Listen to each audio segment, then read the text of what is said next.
दिग्रस मतदारसंघातील मतदाराने खंबीरपणे संजय राठोड यांच्या पाठीशी उभे राहून दणदणीत विजय मिळवून दिला आहे। विकास पुरुष म्हणून संजय राठोड यांचे नाव महाराष्ट्र राज्यात दुमदुमले आहे। यवतमाळ जिल्ह्यातील दिग्रस दारवा नेर या मतदारसंघाकडे महाराष्ट्राचे लक्ष लागले असताना दिग्रस मतदारसंघाचे महायुतीचे अधिकृत उमेदवार संजय राठोड विजयी झाले आहे। गेल्या 20 वर्षात संजय राठोड यांनी विकासाची कुठलीही कामे केली नाही असे भाषणातून माणिकराव ठाकरे म्हणाले। मतदारसंघात शाळा कॉलेज आणली नाही, शाळा कॉलेज आणली असती तर सुशिक्षित बेरोजगारांसाठी रोजगार उपलब्ध झाला असता। यावर असं सांगता येईल की संजय राठोड यांनी 20 वर्षात दिग्रस मतदारसंघात सातत्याने बहुआयामी सर्वसमावेशक विकास केला आहे। मतदारसंघातील जनतेला आपल्या कुटुंबातील व्यक्ती समजून त्यांच्या प्रत्येक समस्येचे समाधान केले। दिग्रस मतदारसंघात संघातील नेर तालुक्यात तहसील कार्यालय, प्रशासकीय इमारत, पंचायत समिती, कलावंतांसाठी नाट्यगृह, भाजी संकुल, आधुनिक ग्रंथालय, अभ्यासिका, दिव्यांगांना निःशुल्क उत्कृष्ट कंपनीचे अवयव,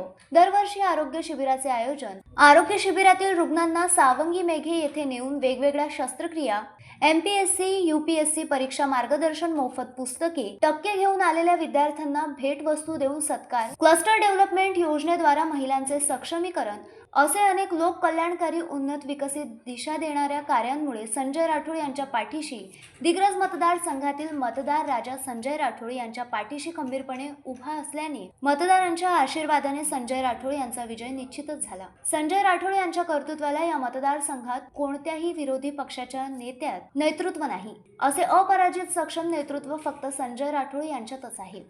Navnath Daroi, the sting operation news, Ner Parsopant. The sting operation news, सत्याचे दुसरे नाव, अन्यायावर लेखणीचा घाव।